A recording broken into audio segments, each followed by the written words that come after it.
Hey y'all, it's Turquoise. Welcome back to another build on my channel.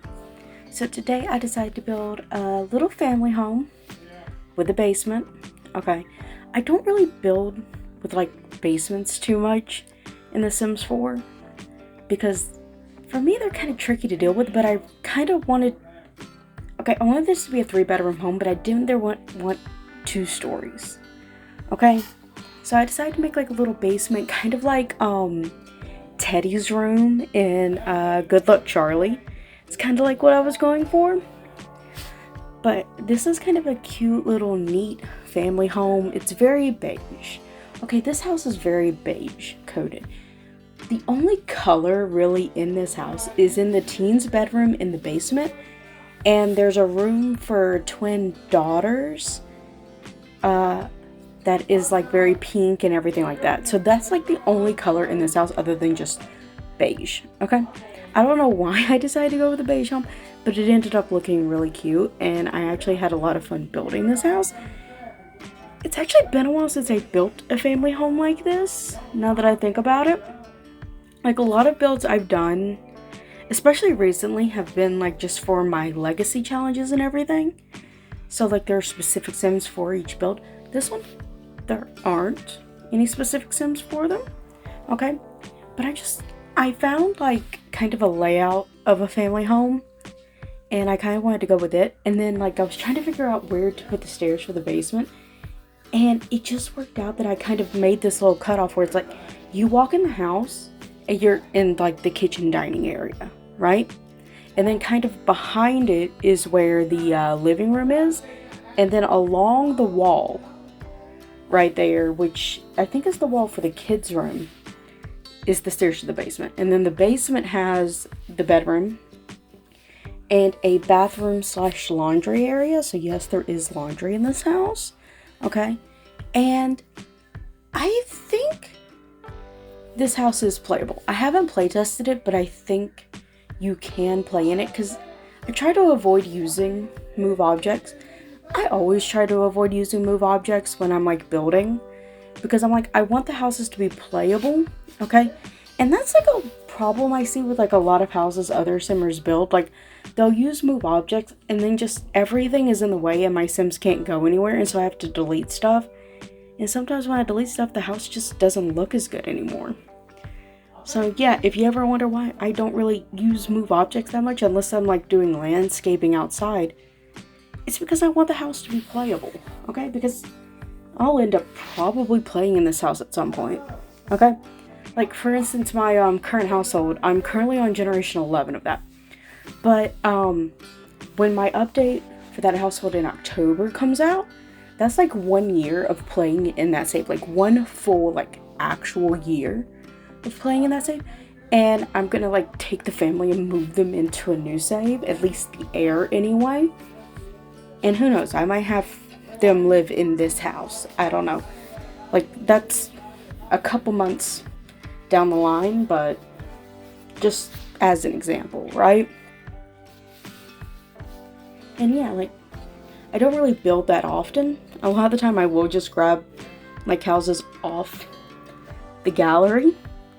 But sometimes it's kind of just fun to build just cute little houses and everything.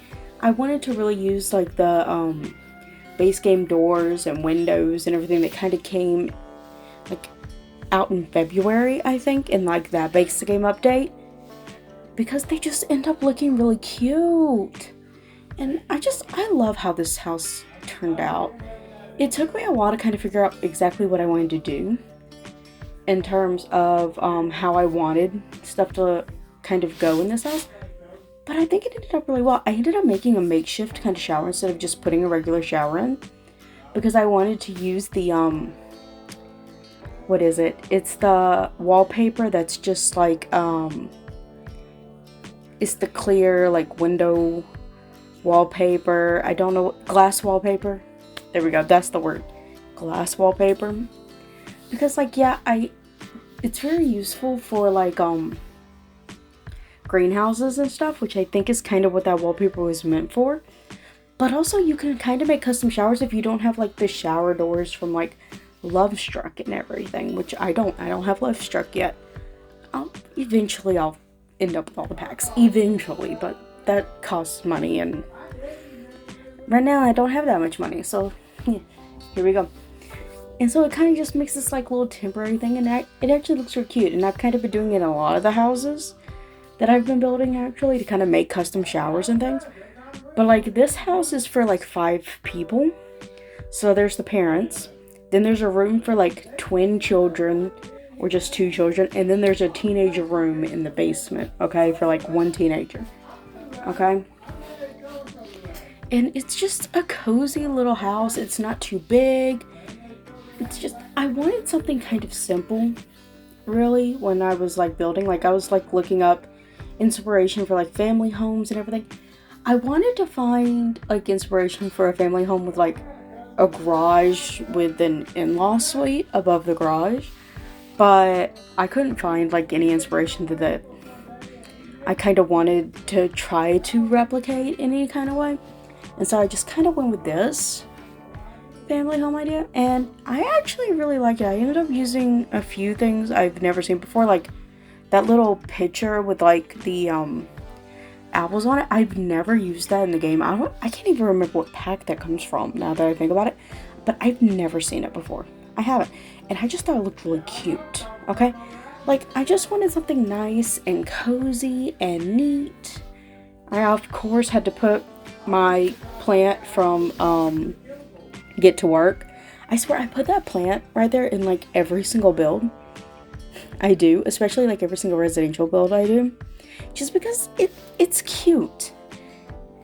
And here I am putting some bookshelves. Of course, everything's like all white. Like personally, I could not live in this house. Okay, I could not live in this house.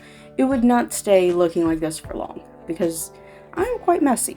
Okay, so it's perfect for my Sims, but not actually for me. Okay. And here I am kind of putting clutter and everything kind of just strewn about. And yeah, I'm trying to think, is there anything else I want to talk about? I'm currently recording this on like the 3rd of August. I've actually already finished 1 book for this month. I read, what's the book called? What Happens After Midnight at the beginning of this month, and it was such a good book. And I'm currently reading, Check and Mate by Ollie Hazelwood.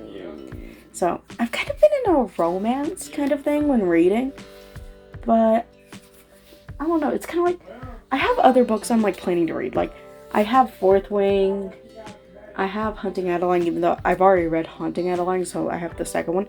But it's like those aren't really like calling to me. It's just like these nice like romance books are, and I don't know.